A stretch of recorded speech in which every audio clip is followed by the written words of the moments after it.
Yes, good morning students, welcome you to all. आज के session में हम लोग यहाँ पर डेविड कॉल्ब की थ्योरी को डिस्कस करने जा रहे हैं। आखिर ये कॉल्ब का जो लर्निंग एक्सपीरियंस साइकिल है या फिर जिसे हम लोग लर्निंग थ्योरी बोलते हैं, यह क्या है और किस तरीके से वर्क करती है, पूरा का पूरा आज के सेशन में हम लोग डिस्कस करेंगे। ठीक है, तो सेशन को हम लोग स्टार्ट करते हैं। सबसे पहले थोड़ा सा थ्योरी हम लोग डेविड कॉल्ब के बारे में जान लेते हैं कि आखिर ये हमारे अधिगम के जब हम लोग सिद्धांत पढ़ते हैं, जैसे व्यावहारिक सिद्धांत हो गए, हम लोग संज्ञानवादी सिद्धांत पढ़ते हैं, तो साथ में डेविड कॉल्ब को इंक्लूड क्यों किया जाता है? क्योंकि ये जो डेविड कॉल्ब है, इन्होंने क्या किया था, ये बिहेवियरिस्ट यानी व्यवहारवादी थ्योरी के जो जितनी भी चीज़ें या जितने भी उदाहरण व्यवहारवादियों के द्वारा दिए गए उनको भी मानते थे। साथ ही ये कॉग्निशन यानी कि संज्ञानवाद थ्योरी यानी कि जो जीन पियाजे के द्वारा जितनी भी चीज़ें बताई गई है, मेटाकॉग्निशन हो गया, संज्ञान हो गया, एसिमिलेशन हो गया, अकोमोडेशन हो गया, जितनी भी चीज़ें हैं सभी को ये मानते हैं और उसी के बेसिस पर इन्होंने अपनी साइकिल दी है, जिसको LSI बोला जाता है, लर्निंग स्टाइल इन्वेंटरी बोला जाता है। तो थोड़ा सा हम लोग यहाँ पर इनके बारे में जानते हैं।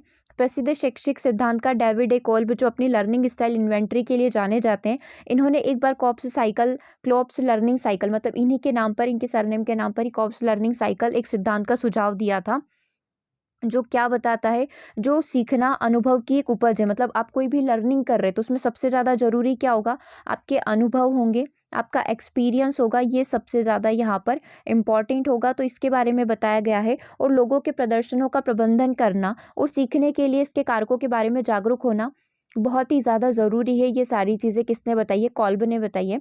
नहीं समझ में आ रही है ये वाली थ्योरी तो कोई दिक्कत नहीं है, अभी जस्ट एक एग्जांपल हम लोग करेंगे और आपको ये सारी चीज़ें समझ में आ जाएगी कि कैसे अनुभव सबसे ज़्यादा इम्पोर्टेंट होते हैं हमारी लर्निंग में। कब आया था ये सिद्धांत, यदि आपसे पूछ लिया जाए तो 1984 यानी कि 1984 में ये सिद्धांत लाया गया था। इस सिद्धांत को सीखने के लिए 4 पॉइंट हमें पता होना चाहिए। कौन कौन से वो 4 पॉइंट है? सबसे पहले अनुभव करना। ठीक है, हम लोग जीन पियाजे की थ्योरी में तीसरा पढ़ते हैं ना, तीसरा पॉइंट आता है, सबसे पहले संवेदी गामक आता है, दूसरा हमारा आता है पूर्व संक्रियात्मक प्री ऑपरेशनल, और तीसरा आता है हम लोगों का कंक्रीट एक्सपीरियंस। मतलब आप किसी भी चीज़ को क्या कर रहे हैं, मूर्त रूप में देख रहे होते हैं, तो वही सारी चीज़ें आपने उसको क्या कर लिया है, रियल आपने उस चीज़ का क्या कर लिया है, एक्सपीरियंस ले लिया है। तो अनुभव करना सबसे पहला पॉइंट होगा। दूसरा पॉइंट आता है निरीक्षण करना, रिफ्लेक्शन करना। तीसरा आता है संकल्पना करना यानी कि एब्स्ट्रैक्ट कॉन्सेप्टुलाइजेशन करना, और अगला आ जाता है परीक्षण करना यानी कि एक्टिवली एक्सपेरिमेंट करना। अब ये चारों नाम को हम लोग एक थ्योरी या फिर एक एग्जाम्पल के माध्यम से देख सकते हैं कि ये चारों चीज़ें कैसे वर्क करती है। यदि हम सबसे पहले बात करें कंक्रीट एक्सपीरियंस की, तो हमारे पास कोई एक मूर्त अनुभव होना चाहिए। मतलब कोई भी एक मूर्त अनुभव हो जो होगा, जिसके माध्यम से हमें किसी भी चीज़ का ज्ञान प्राप्त होगा। मान लो आप लोगों का 4 दिन पहले एक टेस्ट लिया गया था एग्जाम की तैयारी करवाने के लिए कि आपको कितना नॉलेज है और कितना और आपको सीखने की आवश्यकता है। तो क्या किया गया, आपका एक टेस्ट लिया गया। ठीक है, आपका टेस्ट आपका क्या होगा, आपका मूर्त अनुभव हो गया। आपने जहाँ पर एक एग्जाम का टेस्ट देकर देखा, जहाँ पर आपको पता चला कि आपको कितना स्कोर आ रहा है, मतलब आपको कितना और पढ़ने की आवश्यकता है। तो ये किसके अंदर आ जाता है, ये चीज़ें आ जाती है हमारी कंक्रीट एक्सपीरियंस के अंदर। ठीक है, अब दूसरी चीज़ की यदि हम लोग बात करें, दूसरा पॉइंट क्या है, रिफ्लेक्शन करना यानी कि निरीक्षण करना। अब जब आपने टेस्ट दे दिया है, तो अब आपको क्या पता चलेगा कि हमें क्या करना है, आप उस चीज़ को पूरा एनालाइज करोगे कि आखिर निरीक्षण करोगे कि आखिर गलती कहाँ पर हो रही है। हम लोगों ने जब CDP का टेस्ट दिया था तो 30 में से 15 मार्क्स ही क्यों आए हैं, 18 ही नंबर क्यों आए, बाकी के 12 नंबर या बाकी के 15 नंबर हम लोगों से कहाँ कट गए। तो वो सारी चीज़ें आप समझने की कोशिश कर रहे हो, आप उस चीज़ का निरीक्षण कर रहे हो कि आखिर गलती किस टॉपिक में जाकर हमसे हो रही है। तो पहली स्टेप क्या है, आपने मूर्त अनुभव लिया। ठीक है, मूर्त अनुभव लेने के बाद आपने उस चीज़ का निरीक्षण किया, उस चीज़ का रिफ्लेक्शन लिया। ठीक है, रिफ्लेक्शन लेने के बाद तीसरी स्टेप आती है एब्स्ट्रैक्ट कॉन्सेप्टलाइजेशन। यहाँ पर क्या होता है, अनुभव करने के बाद आप एक नया कॉन्सेप्ट बनाते हो। नया कॉन्सेप्ट कैसे बनाया, नया कॉन्सेप्ट हम लोगों ने ऐसे बनाया कि अब जो गलती हुई है ना, उस गलती को हम लोग दोबारा नहीं दोहराएंगे, ऐसी गलती हम लोग फिर से नहीं करेंगे। तो वो चीज़ें एब्स्ट्रैक्ट कॉन्सेप्टलाइजेशन के अंदर आ जाती है। ठीक है, और अगला पॉइंट आता है, फोर्थ पॉइंट, जिसे हम लोग बोलेंगे एक्टिव एक्सपेरिमेंट। अब आप क्या करोगे, अब आप रेडी हो जाओगे सेकेंड टेस्ट के लिए। ठीक है, सेकेंड टेस्ट या फिर डायरेक्टली आप एग्जाम के लिए रेडी हो गए हो। एग्जाम में ऐसी कोई गलती अब आपसे नहीं होगी जो कि आपने पहली वाले प्रयोग में की थी। जब आपने एग्जाम दी, तो मान लो एग्जाम दी या फिर टेस्ट दी, तो फिर आपको कुछ अनुभव मिले। ठीक है, आपने पूरा एक रियल एक्सपीरियंस लेकर अब आप तैयार हो गए। ठीक है, आपने क्या करी, फिर से एग्जाम दी, तो फिर ये साइकिल चलता रहेगा। फिर आपको उससे कुछ अनुभव मिले, फिर आपने जब टेस्ट दिया तो फिर वापस आपका एक कॉन्सेप्ट बनकर आया कि आपने गलती कहाँ करी, अब की बार आप ये गलती नहीं करेंगे। तो ये कॉल्ब का साइकिल है जो पूरे तरीके से चलता ही रहता है। ठीक है, यदि आप इसे और एग्जाम्पल के थ्रू पढ़ना चाहते हैं और एग्जाम्पल के थ्रू समझना चाहते हैं तो आप समझ सकते हैं कि मान लो आप किसी शादी पार्टी में गए या फिर कोई एक शादी में गए। ठीक है, तो सबसे पहले आप एक शादी के अंदर गए थे, आपने बहुत ही हैवी ड्रेस पहना हुआ था, लेकिन अभी जो ट्रेंड चल रहा है, मान लो एक एग्जांपल के तौर पर ले रहे हैं, ठीक है, पर्सनली कोई भी इस चीज़ को नहीं ले, हमने क्या देखा, हम लोग बहुत ही हैवी या कुछ ऐसा वियर करके चले गए, हमारा जो अटायर था, ड्रेसिंग था, वो बिल्कुल नॉर्मल नहीं था उस पार्टी के अकॉर्डिंग। ठीक है, तो अब हमको क्या समझ में आ गया कि जब भी इस प्रकार की पार्टी में जाया जाता है या फिर बर्थडे पार्टी में जाया जाता है तो इस प्रकार के हैवी ड्रेसेस को वियर नहीं किया जाता है, सादा सिंपल ड्रेस पहनकर जाया जाता है। तो हमने क्या कर लिया, उस चीज़ को रिफ्लेक्ट कर लिया, हमने उस चीज़ का निरीक्षण कर लिया और हमने एक नया कॉन्सेप्ट क्या बनाया, नया कॉन्सेप्ट ये बनाया कि बिल्कुल साधारण से सिंपल से कपड़े पहनकर जाया जाता है। राइट, तो ये एब्स्ट्रैक्ट बना लिया और हम लोग चले गए वापस से, जब कोई भी पार्टी होगी तो हम लोग उसी तरीके से गए जैसे हम लोगों ने यहाँ पर एक कॉन्सेप्ट बनाया था कि किस तरीके से जाया जाता है पार्टी के अंदर कपड़े पहनकर। ठीक है, अब यहाँ पर हमने एक्टिवली उस एक्सपेरिमेंट को कंप्लीट कर लिया। अगली बार जब हम लोग गए बहुत सही तरीके से गए, तो अब तो ड्रेसिंग का तो सही साट काम हो गया, हम लोग वैसे ही लग रहे थे जैसे पार्टी में सभी लोग थे। अब कोई दूसरी प्रकार की मिस्टेक हमको नज़र आ गई या फिर कुछ ऐसी चीज़ें नज़र आई कि ये चीज़ नहीं होना चाहिए थी, तो फिर हमने क्या करा, उस चीज़ को वापस से कंक्रीट अनुभव में लेकर आए। अब हमारा अनुभव वापस से बढ़ गया कि ये चीज़ तो सही होगी ड्रेस वाली, लेकिन अब की बार ये वाली चीज़ में थोड़ी सी गलती होगी, तो अब की बार हम लोग इसको भी सुधार लेंगे। वापस से हम लोगों ने उसका निरीक्षण किया, वापस से एक नया कॉन्सेप्ट अपने माइंड में डाला और फिर अगली पार्टी में जाकर उसको अप्लाई कर दिया। ठीक है, वापस से यहाँ पर आपका कुछ मूर्त अनुभव निकल कर आया कि यार अब की बार ये चीज़ सही हो गई, तो इसमें हल्का सा कुछ रह गया। तो इस तरीके से ये चक्र जो है हमारा चलता रहेगा। हम लोग हर बार क्या करते हैं, अपने अनुभव से कुछ नया सीखते हैं और हमारे अनुभव की ही देन होती है कि आज हम लोग इस स्टेज पर होते हैं, आज हम लोग जहाँ पर भी हैं, जिस भी पोजीशन पर है, क्योंकि वो हमारे पुराने अनुभव थे जो हमें यहाँ पर लेकर आए होते हैं। राइट, तो ये कॉल्ब का पूरा साइकिल है। तो आपको चारों चीज़ें ध्यान रखनी है। हिंदी में यदि आप देखना चाहें तो देख सकते हैं, अनुभव करना, देन सेकंड होता है निरीक्षण करना, तीसरा संकल्पना करना, एब्स्ट्रैक्ट की बात हो रही है, और फोर्थ हो जाता है हमारा परीक्षण करना। ठीक है, हिंदी में बात कर ली, एक्टिव एक्सपेरिमेंट हम लोगों ने कर लिया है। अब ये चार चीज़ें किन लोगों के ऊपर अप्लाई होती है और कैसे अप्लाई होती है, इनको हम लोग डिस्कस कर लेते हैं। देखो, आप चाहो तो इसका थोड़ा सा थ्योरी भी देख सकते हो, क्योंकि नॉर्मली मेन ये 4 पॉइंट है और इन्हीं 4 पॉइंट से हमारी थ्योरी बनेगी। तो अनुभव करना यानी कि कंक्रीट एक्सपीरियंस कैसे होता है और किस तरीके से बच्चों के ऊपर अप्लाई किया जाता है। तो अनुभव वह ज्ञान है जो एक व्यक्ति अपनी इंद्रियों को जागृत करने के माध्यम से प्राप्त करता है, और इस कारण से अनुभवात्मक शिक्षा लोगों को कई नई अवधारणाओं और प्रक्रिया को सिखाने का एक सर्वोत्तम साधन में एक होता है, क्योंकि ज्ञान उसके मस्तिष्क में यंत्रवत यानी कि परमानेंटली फिक्स हो जाता है। अब यदि हम लोग बात करें हैंड्स ऑन ट्रेनिंग की, तो ये एक प्रकार की ऐसी विधि होती है जहाँ पर लोगों को सबसे पहले निर्देश दिए जाते हैं, इंस्ट्रक्शन दिए जाते हैं, और फिर साथ में उनको एक्टिविटी करके भी बोला जाता है कि अब आप ये एक्टिविटी करके दिखाइए। जैसे हम लोग नहीं करते कि कोई भी वीडियो गेम खेलने जा रहे हैं, राइट, तो सबसे पहले हमें इंस्ट्रक्शन दिए जाते हैं कि इस गेम को ऐसे ऐसे खेला जाता है, अब आप खेल कर बताइए क्या आपको ये चीज़ें समझ में आ गई है। तो ये पूरा अनुभव करने वाली कंक्रीट एब्स्ट्रैक्शन की यहाँ पर बात हो जाती है। ठीक है, तो पहला पॉइंट ये हो गया, एग्जाम्पल आपको दे दिया है कि हैंड ऑन ट्रेनिंग जो एक ऐसी मेथड है जिसके माध्यम से व्यक्ति को पहले निर्देश दिए जाएंगे, इंस्ट्रक्शन दिए जाएंगे और उसके बाद उस पर वर्क करवा दिया जाएगा। दूसरे की यदि हम लोग बात करें निरीक्षण करना, निरीक्षण करने का मीनिंग क्या होता है, रिफ्लेक्शन का मीनिंग क्या होता है। निरीक्षण सीखने का दूसरे दर्जे का तरीका है, सेकेंड टाइप है, जहाँ व्यक्ति प्रक्रिया के नतीजों को देखता है कि रिजल्ट क्या रहा।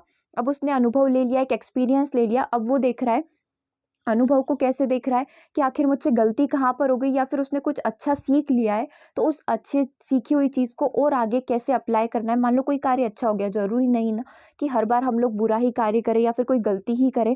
मान लो उसने अपना अच्छा परफॉर्मेंस दे दिया, मान लो क्रिकेट की बात कर लो, क्रिकेट में कभी कभी क्या होता है कि बहुत कुछ यूनिक तरीके से छक्का लग जाता है ना, चौका लग जाता है, तो फिर सामने आकर क्रिकेटर जो है अपने रूम में बैठकर क्या सोचता है कि आखिर ये मैंने कैसे किया, कैसे किया, क्या इसको मैं अगली स्टेप में अप्लाई कर सकता हूँ, क्या अगले मैच में अप्लाई कर सकता हूँ, क्या आईपीएल की बात कर लो, तो कोई भी एक ऐसी नई टेक्निक जो अचानक से निकल कर आ जाती है उसको और कितने अच्छे तरीके से इम्प्लीमेंट किया जा सकता है। ये सारी बातें रिफ्लेक्शन यानी कि निरीक्षण करने के अंदर आती है, और इसे परावर्तन अवलोकन के रूप में भी हम लोग बोल सकते हैं। ओके, चलिए अगले की यदि हम लोग बात करें, संकल्पना करना। संकल्पना का मीनिंग क्या होता है। संकल्पना किसी भी प्रत्यक्ष स्रोत के बिना ज्ञान प्राप्त करने की विधि होती है। सीखने की इस प्रक्रिया में व्यक्ति न तो खुद को शामिल करता है और न ही दूसरों का अवलोकन करता है, लेकिन तार्किक तरीके के प्रतिपादन करने के लिए अपने सामने प्रस्तुत आंकड़ों का प्रयोग करता है और जांच करता है, सबूतों के अध्ययन के माध्यम से अपराध के दृश्यों को फिर से तैयार करने के लिए इस पद्धति का उपयोग करता है। इसका और अच्छा उदाहरण प्रशिक्षण मैनुअल हो सकता है। अब देखो, हमने जो एग्जाम्पल पढ़ा था उसमें हमने क्या देखा था कि एक नया कॉन्सेप्ट कॉन्सेप्ट बनाना कि आखिर ये चीज़ें ऐसी होती है, तो आपने क्या कर लिया, एक नया कॉन्सेप्ट बना लिया। सबसे पहले आपने मूर्त अनुभव लिया, मूर्त अनुभव का आपने निरीक्षण किया, निरीक्षण करने के बाद आपके पास एक नया कॉन्सेप्ट निकल कर आया कि आखिर ये चीज़ें बनती कैसे है, ठीक है। या फिर आपने कोई और चीज़ उठा ली, उसके माध्यम से आपने नए ज्ञान को प्राप्त कर लिया, एक नया लॉजिक बना लिया कि अब की बार पार्टी में जाना है तो इस तरीके से व्यवहार करना है, तो एक नया कॉन्सेप्ट बनाना, संकल्पना करने के अंदर आ जाता है। वही सारा चीज़ें यहाँ पर थ्योरी में लिखी हुई है कि एक नया माध्यम, नया तार्किक या फिर एक नया लॉजिक आप लोग यहाँ पर निकालते हैं। अगले की यदि हम लोग बात करें, प्रयोग करना, प्रयोग सीखने की विधि होती है जहाँ लोगों ने अपने ज्ञान को व्यवहार में लाते हैं।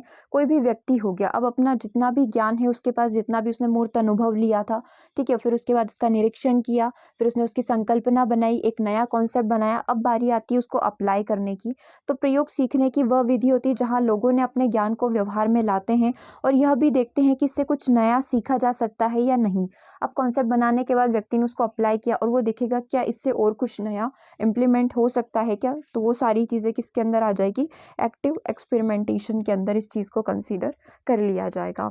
ठीक है, अब इसका एक रियल एग्जांपल बताते हैं जो कि करके देखा गया था चिंपांजी बंदर के ऊपर। आई थिंक अगर कोई भी चीज़ें यहाँ तक डाउट में आ रही है या फिर कोई भी उदाहरण हमने पढ़ा है वो आपका डाउट में है, तो डोंट वरी, हम लोग चिंपांजी के एग्जाम्पल से इसको समझेंगे, सारी ही चीज़ें आपको क्लियर हो जाएगी। देखो एक एक करके सारी चीज़ को समझने की कोशिश करते हैं। देखो मैं वापस से इस पूरे साइकिल पर आ गई हूँ। इस पूरे साइकिल को चिंपांजी के ऊपर किस तरीके से अप्लाई किया गया था ये हम लोग यहाँ पर समझने की कोशिश करेंगे। सबसे पहले हमको बात की गई थी कि अनुभव के माध्यम से सीखता है, मतलब पहली बार चिंपांजी ने कुछ तो किया होगा। देखो चिंपांजी यहाँ पर चींटियों को खाना चाहता था। आपको पता है चींटियाँ जो है बिल के अंदर रहती है, वैसे उसे बिम्बा बोला जाता है, ठीक है, इस लैंग्वेज में उसे बिम्बा बोला जाता है। इस तरीके के पूरे उनके बिल होते हैं, उसके अंदर ये चींटियाँ रहती थी। तो यहाँ पर कुछ चिंपांजी थे। अब इन चिंपांजी को क्या करना था, उन बिल को तोड़कर, उन बिम्बा को तोड़कर उसमें से चींटियों को निकालकर इनको खाना था, ठीक है। तो अब ये क्या करते, खाने का प्रयास करते, लेकिन उसमें लग जाते हैं 2 से 3 घंटे, राइट, बहुत लंबा समय लगता है, तब जाकर उन्हें कुछ वहां पर खाने को मिलता था उस बिल के अंदर से। अब इन्होंने इस चीज़ का एनालिसिस किया कि यार इस चीज़ में ना बहुत ही ज़्यादा समय लग रहा है, हमें कुछ ना कुछ और करना चाहिए। तो उसमें से एक प्रशिक्षित 4 चिंपांजी यहाँ पर लिए जाते हैं, 4 चिंपांजी ये एक्सपेरिमेंट करते हैं, मतलब उनके ऊपर ये एक्सपेरिमेंट किया जाता है। उसमें से एक प्रशिक्षित मतलब एक ट्रेंड चिंपांजी होता है, उस चिंपांजी के दिमाग में एक आइडिया आता है स्टिक वाला। स्टिक क्या होती है, वो एक लकड़ी की स्टिक निकालता है, उस स्टिक को अपने मुंह में लगाता है, ठीक है, मतलब एक तरीके से उसे चाट लेता है। उसके बाद उस बिल के अंदर, उस बिम्बा के अंदर डालने की कोशिश करता है, ठीक है, उस बिम्बा के अंदर डालने की कोशिश करता है। तो उसकी वजह से क्या होता है, बहुत सारी चींटियां उसके ऊपर चिपक कर आ जाती है और वो चींटियों को खा लेता है। रिमेनिंग यानी कि बचे हुए 3 चिंपांजी जो है वो इस एक्सपेरिमेंट को देखते हैं कि इस प्रशिक्षित यानी कि जो पहले से ट्रेंड चिंपांजी था उसने ये एक्सपेरिमेंट यहाँ पर किया, तो अब वो करना छोड़ देते हैं। जो वो पहले से 2 से 3 घंटे पर वो पूरा बिल जो है उसको खोदने की कोशिश कर रहे थे, कहीं जाकर उन्हें कहीं सफलता हाथ लगती थी, तो वो उस प्रयोग को छोड़ देते हैं। और इस चिंपांजी ने जो किया, स्टिक लगाकर ढूंढने की कोशिश करते, स्टिक को मुंह में लगाकर और फिर उस बिल के अंदर डालने की कोशिश करते हैं, तो बिल में से जो चींटियां उस पर चिपक कर आ जाती स्टिक पर, वो स्टिक पर जितनी भी चींटियां चिपकी हुई है उनको खा लेते थे, राइट। तो ये पहला एक्सपेरिमेंट हो गया, ठीक है। इससे क्या हुआ, इससे उन चिंपांजी जितने भी थे उन सबको एक अनुभव प्राप्त हुआ। अब सेकेंड टाइम वापस से उन्होंने जब ये एक्सपेरिमेंट किया तो फिर उन्हें लगा कि यार इसमें भी थोड़ी मतलब पूरी सफलता उन लोगों को हाथ नहीं लग रही थी, ठीक है। पूरी सफलता हाथ क्यों नहीं लग रही थी, क्योंकि बहुत लिमिटेड रिजल्ट उनको मिल रहा था, बहुत कम मात्रा में खाना उनको मिल पा रहा था। तो यहाँ पर उन्होंने एक और अच्छा तरीका निकाला। पहला अनुभव तो उनको मिल गया कि स्टिक के माध्यम से हम लोग ज़्यादा जल्दी आउटपुट निकाल सकते हैं। फिर उन्होंने सोचा क्यों ना हम लोग लकड़ी की जगह पेड़ की जो डंडी होती है, मतलब यहाँ पर तो उन्होंने सूखी लकड़ी का प्रयोग किया था, इस तरीके से आप मान सकते हैं। यहाँ पर उन्होंने क्या करा, ताज़ा ताज़ा पेड़ जो होता है उसकी एक लकड़ी को तोड़ा, यानी उसकी टहनी को तोड़ा, और वो पेड़ वो था जिससे कि रस निकलता था, जिस पर चींटियाँ ऑलरेडी अट्रैक्ट होती थी। तो ये चिंपांजी ने क्या आइडिया लगाया अपने पुराने अनुभव से कि हमें स्टिक तो लेना है, लेकिन हमें लकड़ी का ना लेते हुए हमें पेड़ की टहनी ले लेनी है, ताज़ी टहनी ले लेनी है। उससे क्या होगा, उससे चींटियाँ जो है खुद ब खुद इसकी साइड अट्रैक्ट होगी, इसकी साइड आकर्षित होगी, और जैसे ही वो इसके ऊपर चिपकेगी हम लोग बिम्बा यानी कि बिल के अंदर से उसको निकाल लेंगे। अब उनका सेकंड अनुभव यहाँ पर काम कर गया। उन्होंने एक रिफ्लेक्शन लिया, ठीक है, उन्होंने इस चीज़ का पूरा निरीक्षण किया, तब जाके उन्हें पता चला कि हाँ इसके माध्यम से रिजल्ट यहाँ पर बहुत ही अच्छा निकल कर आएगा। किसके माध्यम से, उन्होंने ताज़ा पेड़ की एक टहनी को तोड़ा, जिसके मतलब बहुत सारे पेड़ आपको पता है ऐसे होते हैं जिसके शहद रस टाइप निकलता है जिसकी टहनियों से। उन्होंने क्या करा, चिंपांजी ने क्या करा, उसको उस बिल के अंदर डाला। जैसे उसको इस बिल के अंदर डाला, चींटियाँ खुद ब खुद इसकी ओर आकर्षित हो गई और इसके आकर, इस स्टिक के आकर, ये लकड़ी जो है, यहाँ पर पेड़ की जो टहनी है, इसके आकर चिपक जाती है और जैसे ही वो थोड़ा समय अंदर रखते हैं और उसको बाहर निकाल कर वो खा लेते हैं। तो चिंपांजी का काम यहाँ पर कैसे हुआ, अपने अनुभव के आधार पर हुआ। तो यही चीज़ इस पूरे चक्र के माध्यम से बताने की कोशिश की गई है कि आपका पुराना अनुभव जो है आपको हमेशा कुछ नया सीखने में मदद करता है, जैसे कि उन्होंने पूरा का पूरा चिंपांजी के ऊपर एक्सपेरिमेंट करके दिखाया। ठीक है, तो इस तरीके से हमारा चिंपांजी पहले सैड था क्योंकि उसे रिजल्ट अच्छा नहीं मिल रहा था, लेकिन जैसे ही उसने कॉल्ब वाली चीज़ों को अप्लाई किया, अपने पुराने अनुभव का प्रयोग किया, वो हैप्पी हो गया और उसका रिजल्ट यानी कि आउटपुट जो है वो भी काफ़ी ज़्यादा अच्छा निकल कर आया। ठीक है, अब इसके अंदर 4 चीज़ें और होती है जो आपको समझने की यहाँ पर आवश्यकता है कॉल्ब की इस चक्र के अंदर, एलएसआई के अंदर, लर्निंग इन्वेंटरी साइकिल के अंदर। तो देखो यहाँ पर क्या होता है, 4 चीज़ें हमने पढ़ी, एक कंक्रीट और एक्सपीरियंस पढ़ा, ठीक है, अनुभव पढ़ा। फिर हमने देखा यहाँ पर रिफ्लेक्शन यानी कि ऑब्जर्वेशन पर ये पूरा आधारित होता है, निरीक्षण पर ये आधारित होता है। फिर हमने एब्स्ट्रैक्ट थिंकिंग के बारे में यहाँ पर देखा, मतलब हम लोग अपना ही कॉन्सेप्ट बनाने की कोशिश करते हैं, एक नया लॉजिक बिठाने की कोशिश करते हैं। फिर हमने देखा एक एक्टिव एक्सपेरिमेंट करना, मतलब उस प्रयोग को, ये जो सारी हमने स्टेप करी, इन सारी स्टेप को हम लोग अप्लाई करने की कोशिश करते हैं। ठीक है, अब ये मेन हमने क्या पढ़ा, मेन हमने यहाँ पर ये 4 चीज़ें पढ़ी। अब इन 4 चीज़ों से 4 नई चीज़ों का जन्म होगा। अब वो कैसे होगा आपको देखते जाना है। क्वेश्चन आपका कुछ यूँ बनता है कि ये जो डाइवर्जेंट होते हैं, डाइवर्जिंग लोग क्या होते हैं, हम लोग हमेशा हिंदी में पढ़ते हैं कि हमें हमेशा किस प्रकार का चिंतन करना चाहिए, हमें हमेशा अपसारी चिंतन करना चाहिए, यानी कि डाइवर्जिंग हमारी थिंकिंग होना चाहिए, डाइवर्जिंग हमारी सोच होना चाहिए। डाइवर्जिंग कैसे, एक प्रॉब्लम को सॉल्व करने के लिए हमारे पास 10 से ज़्यादा तरीके होना चाहिए। क्या हम लोग ये बोल सकते हैं, क्या बिल्कुल बोल सकते हैं। एक व्यक्ति एक समस्या को सुलझाने के लिए नए नए तरीकों की खोज करता है। बताइए निम्नलिखित में से यह किस प्रकार का चिंतन है, क्या ये अपसारी चिंतन है, क्या ये अभिसारी चिंतन है। तो हम लोग वहाँ पर बोलते हैं कि ये हमारा अपसारी चिंतन है। तो जो व्यक्ति या फिर जो बच्चे जो होते हैं, कंक्रीट एक्सपीरियंस लेते हैं और उसका रिफ्लेक्शन करते हैं, उनके अंदर कौन सी थिंकिंग होती है, उनके अंदर होती है डाइवर्जिंग थिंकिंग, मतलब वो प्रॉब्लम सॉल्विंग होते हैं। एक प्रॉब्लम को सॉल्व करने के लिए उनके पास बहुत सारे तरीके होते हैं। ठीक है, ओपन एंडेड ये व्यक्ति बोल सकते हैं। दूसरी चीज़ यहाँ पर आती है एसिमिलेटिंग होना, आत्मसातीकरण होना। अब एसिमिलेटिंग या फिर आत्मसातीकरण का मतलब क्या होता है, ये व्यक्ति जो होते हैं चीज़ों को समझने के लिए ज़्यादा ज्ञान की ज़रूरत इन लोगों को होती है, या फिर ये चीज़ें जो होती है ये कैसे एक्सेप्ट करते हैं, ये चीज़ों को एक्सेप्ट करते हैं ज़्यादा से ज़्यादा ज्ञान लेकर, या फिर ज़्यादा से ज़्यादा हम लोग बोल सकते हैं ये नॉलेज लेते हैं। इन्हें बुक पढ़ना बहुत ज़्यादा पसंद होता है, मतलब ये प्रैक्टिकल करने की बजाय ज़्यादा से ज़्यादा बुक्स पढ़ेंगे, ज़्यादा से ज़्यादा नई नई चीज़ें लर्न करेंगे, जिसकी वजह से इनके ज्ञान में क्या हो सके, वृद्धि हो सके। तो क्या हम लोग ये बोल सकते हैं डाइवर्जिंग जो होते हैं ज़्यादा से ज़्यादा क्या करते हैं, मतलब कोई भी चीज़ हो रही है तो उसके पीछे का रीज़न क्या है, हाउ, कैसे वो चीज़ हो रही है, उस पर ज़्यादा से ज़्यादा या क्या करेंगे, एक्सपेरिमेंट करेंगे। और ये क्या करते हैं, ये लोग जो होते हैं जो आत्मसातीकरण करते हैं, जो एसिमिलेशन करते हैं, वो नई नई चीज़ों की खोज करते हैं, नई नई चीज़ों को इनके अंदर जानने की इच्छा होती है कि ये चीज़ हो रही है तो ये फैक्ट कैसे, इनको बुक पढ़ना बहुत ज़्यादा पसंद होता है। ज्ञान का संचार करना, मतलब ज्ञान जो है अपने अंदर डालना, इनको बहुत ही ज़्यादा पसंद होता है। 2 टाइप हो गए। तीसरा टाइप होता है कॉन्वर्जिंग होना। कॉन्वर्जिंग मतलब कि अभिसारी होना। अब ये अभिसारी क्या होते हैं, क्लोज एंडेड आप इनको बोल सकते हो। इस प्रकार के व्यक्ति को आप कैसा बोल सकते हो, क्लोज एंडेड हो बोल सकते हो। अब क्लोज एंडेड होना इतनी भी बुरी बात नहीं होती जितना हम लोग मानकर चलते कि हमेशा ओपन एंडेड होना चाहिए, क्लोज एंडेड नहीं होना चाहिए। यहाँ पर आपको ये चीज़ समझ में आएगी कि क्लोज एंडेड एक्चुअली में इसके क्या बेनिफिट होते हैं। मान लो कोई भी व्यक्ति प्रॉब्लम को सॉल्व कर रहा है, ठीक है, तो अब हम लोग क्या पढ़ते हैं अपसारी के अंदर, डाइवर्जिंग के अंदर, कि एक प्रॉब्लम को सॉल्व करने के 10 अलग अलग तरीके होना चाहिए।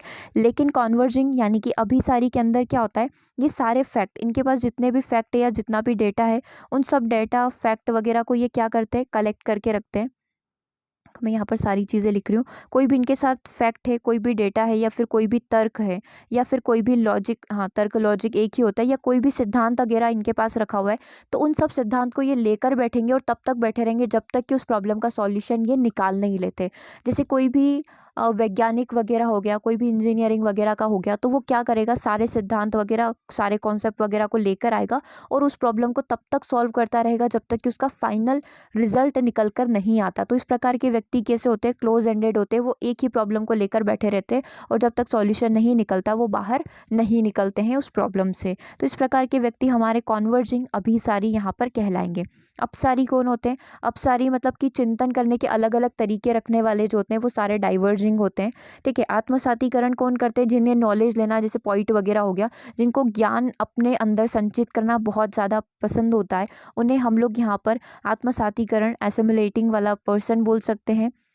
अभिसारी कौन हो गए, इंजीनियरिंग वगैरह जो होती है, जो फील्ड होती है जहाँ पर एक ही चीज़ के पीछे वो तब तक बैठे रहते हैं जब तक उसका सॉल्यूशन ना मिल जाए, क्लोज एंडेड व्यक्तित्व वाले व्यक्ति अभिसारी चिंतन कॉन्वर्जिंग के अंदर आ जाएंगे। और फिर आ जाता है हमारा समायोजन। समायोजन मतलब कि होता है एकोमोडेशन। अब ये चीज़ क्या होती है इसको आप समझिए। अब ये वाले जो व्यक्ति होते हैं ये बहुत ही ज़्यादा प्रैक्टिकल होते हैं, मतलब मोर देन प्रैक्टिकल आप इनको बोल सकते हैं, वो होते हैं मतलब ये किसी भी प्रॉब्लम को सॉल्व करने के बोल सकते हैं कि नए नए तरीके निकालते हैं। ठीक है, अकोमोडेशन, कोई भी इनके पास लॉजिक है तो उस लॉजिक के अंदर अपना कुछ नया ऐड करके, अपने कुछ आइडियाज़ ऐड करके, अपना कुछ अनुभव ऐड करके उसको नए तरीके से इम्प्लीमेंट करेंगे। तो ये सारे एकोमोडेशन वाले व्यक्ति इनको बोला जाता है, या फिर एकोमोडेटिंग इनको बोल सकते हैं। ये रिस्क फैक्टर वाले व्यक्ति होते हैं, मतलब किसी भी प्रॉब्लम को सॉल्व करने का ये रिस्क लेते हैं कि हम लोग इसको कर सकते हैं। हम लोग बोलते हैं ना कि व्यक्ति किसी भी कार्य को करने में रिस्क नहीं लेता है। रिस्क, जहाँ पर रिस्क होगा संभावना भी वहीं पर होती है सफल होने की। तो उस तरीके से ये वाले जो व्यक्ति होते हैं जो कुछ नया ऐड करते हैं अपनी जीवन में, वो सारे समायोजन व्यक्ति के अंदर काउंट किए जाते हैं। ठीक है, आप चाहें तो इसको एक तरीके से और समझ सकते हैं। देखो, हर एक की क्वालिटी यहाँ पर लिखी गई है। डाइवर्जिंग जो होते हैं, अपसारी जो होते हैं, वो कैसे होते हैं, बीइंग इमेजिनेटिव। ठीक है, बहुत ही ज़्यादा इमेजिनेटिव होते हैं, सोच समझ कर अपना कार्य करते हैं और एक प्रॉब्लम को सॉल्व करने के इनके पास बहुत सारे तरीके होते हैं। प्रॉब्लम को समझते हैं, प्रॉब्लम को रिकॉग्नाइज करते हैं, ब्रेन स्टॉर्मिंग भी ये करते हैं और बीइंग ओपन माइंडेड, बहुत खुले विचारों वाले होते हैं। कौन, डाइवर्जिंग होना। ठीक है, अभी सिर्फ हम लोग इस पॉइंट की बात कर रहे हैं। अगला पॉइंट है हमारा एसिमिलेटिंग होना, आत्मसातीकरण होना। तो ये काफ़ी ज़्यादा प्लानर होते हैं, प्लानिंग ये करते हैं, मॉडल को ये क्रिएट करते हैं, प्रॉब्लम को डिफाइन करते हैं। जैसे कि हमने देखा कि एसिमुलेटिंग वाले क्या होते हैं, यहाँ पर ज़्यादा ज्ञान को संचित करके रखते हैं, नई नई चीज़ों का ज्ञान ये ग्रहण करते हैं। तो ये प्रॉब्लम को सॉल्व करने की क्षमता इनके अंदर आ जाती है क्योंकि ऑलरेडी इनके पास इतने सारे कॉन्सेप्ट का ज्ञान होता है, इतने सारे लॉजिक वगैरह होते हैं। तो ये पेशेंस भी काफ़ी रखते हैं, काफ़ी ज़्यादा पेशेंट होते हैं ये। और ये थ्योरी डेवलपर होते हैं, जैसे कोई भी सिद्धांत वगैरह बनाया गया तो वो एसिमुलेटिंग पर्सनालिटी वाला व्यक्ति यदि होगा तो वो आसानी से इस चीज़ को बना पाएगा क्योंकि उसके पास ऑलरेडी बहुत ज़्यादा नॉलेज रहता है। कॉन्वर्जिंग की यदि हम लोग बात करें, अभिसारी की बात करें, तो ये लॉजिकल होते हैं। ठीक है, प्रॉब्लम को ये डिफाइन कर सकते हैं, काफ़ी ज़्यादा रीजनिंग इनके अंदर होती है, मतलब रीजनेबल ये होते हैं। ठीक है, मेकिंग डिसीजन, ये भी डिसीजन ले सकते हैं। और ये क्या होते हैं, सॉल्विंग प्रॉब्लम्स, ये प्रॉब्लम को सॉल्व करते हैं लेकिन तब तक करते हैं जब तक कि उस प्रॉब्लम का सॉल्यूशन नहीं निकल जाता, वो उस पर अटके हुए रहते हैं। ये सारी चीज़ें कॉन्वर्जिंग की हो गई। फिर हम लोग बात करें अकोमोडेटिंग की। अकोमोडेटिंग में जैसे कि हमने देखा, ये थिंग्स डन मतलब कार्य को कंप्लीट करके ही रहते हैं। लीडिंग क्वालिटी इनके व्यक्तित्व के अंदर रहती है, हमेशा ये लीड करने का कार्य करते हैं। ये रिस्क लेते हैं और उसका रिजल्ट, उसका आउटकम देखते हैं। इनिशिएट करते हैं किसी भी कार्य को। एडेप्टेबल, प्रकृति के अंदर या फिर नेचर के अंदर इनको एडेप्टेबल बोलते हैं। कोई भी चीज़ होगी उसको एक्सेप्ट करने की क्षमता इस प्रकार के व्यक्तित्व के अंदर होती है और ये काफ़ी ज़्यादा प्रैक्टिकल होते हैं। ठीक है, ये चार चीज़ें हमने समझ ली। अब हम देखते हैं कि आखिर ये चीज़ें क्या लिखी हुई है। वही सारी चीज़ें हैं। सी मतलब होता है अनुभव करना। ठीक है, आर ओ का मतलब होता है रिफ्लेक्टिंग, ऑब्जर्वेशन यानी कि निरीक्षण करना। तो अब आपसे ये पूछा जा सकता है कि निम्नलिखित में से जो अपसारी व्यक्तित्व वाला जो व्यक्ति है उसके अंदर कौन कौन से गुण पाए जाएंगे। चार क्वेश्चन तो आपके यहीं बनते हैं, दो क्वेश्चन तो आपके यहीं से ऑलरेडी किसी एग्जाम में पूछ रखे हैं। ठीक है, सबसे पहले ये वाला आप देख सकते हैं कि अपसारी चिंतन वाले व्यक्ति के अंदर कौन कौन से दो गुण पाए जाते हैं कॉल्ब की थ्योरी के अकॉर्डिंग। तो सबसे पहले अनुभव और निरीक्षण करना अपसारी चिंतन वाले व्यक्ति के अंदर पाए जाने वाले दो गुण हैं। हमेशा ऑप्शन में दो चीज़ें आएगी, एक कभी भी नहीं आएगी, इसीलिए हमने इनको यहाँ पर बीच में सेट किया हुआ है। दूसरे की यदि हम लोग बात करें, आत्मसातीकरण व्यक्तित्व के अंदर निम्नलिखित में से कॉल्ब के अकॉर्डिंग कौन कौन से दो गुण पाए जाएंगे। तो एक तो ये वाला निरीक्षण करने वाला और एक यहाँ पर एब्स्ट्रैक्ट कॉन्सेप्ट बनाने वाला जो व्यक्ति है, ये 2 गुण जो है आत्मसातीकरण व्यक्तित्व के अंदर पाए जाते हैं। अभिसारी की बात करें तो अभिसारी के अंदर कौन से 2 गुण पाए जाएंगे? अब तो एब्स्ट्रैक्ट करने वाला, संकल्पना करने वाला और एक एक्सपेरिमेंट करने वाला, एक्टिव एक्सपेरिमेंट करने वाला, प्रयोग करने वाले, ये 2 गुण अभिसारी चिंतन वाले व्यक्ति के अंदर पाए जाएंगे। और यदि हम लोग बात करें ऐसे कौन से व्यक्ति है जो अकोमोडेटिंग होते हैं, समायोजित होते हैं प्रकृति के अंदर, उनके अंदर कौन से 2 गुण पाए जाते हैं? तो उनके अंदर एक तो ये प्रयोग करने वाले और एक ये कॉन्क्रीट अनुभव के आधारित वाले जो 2 प्रकार होते हैं, वो समायोजित व्यक्ति के अंदर पाए जाने वाले गुण हैं। ठीक है, इसके क्वेश्चन होगा तो हम लोग अगली क्लास में या नेक्स्ट जो भी क्लास आएगी उसके अंदर डिस्कस कर लेंगे, ताकि ये पूरा जो टॉपिक है हमारा यहाँ पर क्लियर हो जाए। ओके, एक बार और मैं इसको पूरा आपको रिवाइज करवा देती हूँ, क्या क्या चीज़ें आज के सेशन में हमने पढ़ी है। देखो, हमने स्टार्ट यहाँ से किया था डेविड कॉल्ब की लर्निंग थ्योरी को। LSI मॉडल इनको बोला जाता है। लर्निंग स्टाइल इन्वेंट्री के लिए इनको जाना जाता है। 1984 में इनका सिद्धांत आया था। जिन पियाजे से काफ़ी ज़्यादा प्रभावित थे। इनकी थ्योरी बिहेवियर और जो कॉग्निटिविस्ट थ्योरी है उन दोनों को मिलाकर बनाई गई है। इन्होंने एक मॉडल दिया था जिसके अंदर 4 कारक आते हैं। सबसे पहला आता है अनुभव करना, दूसरा परीक्षण करना, तीसरा आता है कल्पना संकल्पना करना और फोर्थ आता है हमारा प्रयोग करना। ठीक है, तो ये 4 जो यहाँ पर हम लोग बोल सकते हैं, 4 कारक पर ये चीज़ें निर्भर करती है। फिर इन्होंने चारों कारकों को डिफाइन किया था। एग्जाम्पल के थ्रू हमने देख भी लिया, चिंपांजी के एग्जाम्पल के थ्रू। और आपको यदि इजी एग्जाम्पल याद रखना चाहते हैं तो कोई भी रख सकते हैं, टेस्ट वाला रख सकते हैं, पार्टी में जाने वाला रख सकते हैं, जो भी आपको सही लगता है वो एग्जाम्पल आप यहाँ पर रख कर इस थ्योरी को या फिर इस साइकिल को आप याद रख सकते हैं। ठीक है, चलिए आगे हम लोग वहाँ पर बात करते हैं। कंक्रीट की बात क्या होगी? सबसे पहले हमारे अनुभव यहाँ पर मैटर करेंगे कि आपने कितना सीख रखा है। आप उसका निरीक्षण करेंगे कि आप उसके माध्यम से और क्या चीज़ें सही कर सकते हो या और क्या नया इम्प्लीमेंट कर सकते हो। जब ये सारी चीज़ें हो जाएगी तो आप एब्स्ट्रैक्ट कॉन्सेप्ट यहाँ पर बना सकते हो। एब्स्ट्रैक्ट कॉन्सेप्ट का मतलब क्या होता है? आप एक नया लॉजिक यहाँ पर बनाओगे। और एक्टिव एक्सपेरिमेंट करना मतलब आप उसको प्रयोग करके देखोगे कि चीज़ें कहाँ पर रॉन्ग हो रही है या फिर चीज़ों को और कैसे मैं अच्छा कर सकता हूँ। तो ये सारी चीज़ें एक्टिव एक्सपेरिमेंट के अंदर यहाँ पर आ जाती है। फिर हमने अनुभव की बात करी थी कि हैंड्स ऑन ट्रेनिंग के माध्यम से यही करवाया जाता है। निरीक्षण करना मतलब निरीक्षण किया जाता है कि आखिर क्या चीज़ें सही है और क्या क्या हम लोग ऐड कर सकते हैं। देन हमने देखा संकल्पना करना। संकल्पना करने के अंदर क्या होता है? चीज़ों को हम लोग एक नया कॉन्सेप्ट बनाने की कोशिश करते हैं पुरानी चीज़ों के आधार पर। फिर हमने देखा प्रयोग करना। फिर हम उन सारी चीज़ों को लेकर एक प्रयोग करने की कोशिश करते हैं। देन अगेन हम उसको वापस से कॉन्सेप्ट एक्सपेरिमेंट देकर जज करते हैं कि ये चीज़ें सही हुई या फिर गलत हुई। हमने ये 2 चिंपांजी के एक्सपेरिमेंट करके देख लिए किस तरीके से होता है। फिर हमने देखा कि इन 4 चक्र के अंदर कुछ और चीज़ें आती है। सबसे पहला व्यक्तित्व की जो व्यक्ति का व्यक्तित्व होता है वो अपसारी हो सकता है, एसिमिलेटिंग हो सकता है, कॉन्वर्जिंग हो सकता है और एकोमोडेटिंग यहाँ पर हो सकता है। तो ये सारी चीज़ें जो एक्सपेरिमेंटल लर्निंग साइकिल के अंदर आती है। 4 से 5 क्वेश्चन बनते हैं। सबसे पहला तो LSI का फुल फॉर्म आपसे पूछा जाता है, लर्निंग स्केल इन्वेंट्री वाला। उसके बाद पूछा जाता है कि कब आया था, तो 1984 में आया था इनका एक्सपेरिमेंट। ठीक है, किससे बहुत ज़्यादा प्रभावित थे? जिन पियाजे से बहुत ज़्यादा प्रभावित भी थे। और इनकी थ्योरी किन 2 चीज़ों के बारे में बताती है? तो बिहेवियरिस्ट और कॉग्निटिविस्ट, यानी कि व्यवहारवादी और संज्ञानवादी दोनों सिद्धांतों के बेस्ड पर उन्होंने अपनी ये थ्योरी बनाई है। किसके ऊपर एक्सपेरिमेंट किया था? चिंपांजी के ऊपर उन्होंने ये चीज़ें करके दिखाई थी। और हम लोग यदि बात करें तो ये अपसारी क्या होता है? अपसारी व्यक्तित्व वाले व्यक्ति के अंदर कौन कौन से 2 गुण पाए जाते हैं कोल्ब के अकॉर्डिंग? तो ये अनुभव करना, ठीक है, और निरीक्षण करना, ये 2 गुण आते हैं। आत्मसातीकरण के अंदर कौन से 2 गुण पाए जाते हैं?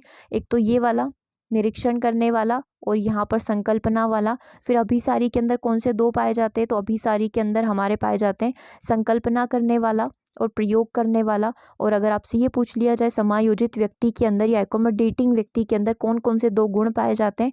तो एक तो एक्टिव एक्सपेरिमेंट करना, सक्रिय व्यक्तित्व वाला जो व्यक्ति होगा, एक्टिव एक्सपेरिमेंट करेगा व्यक्ति, वो वाला गुण पाया जाएगा, प्रयोग वाला, और एक अनुभव वाला। ठीक है, तो ये 2 गुण समायोजित व्यक्ति के अंदर पाए जाते हैं।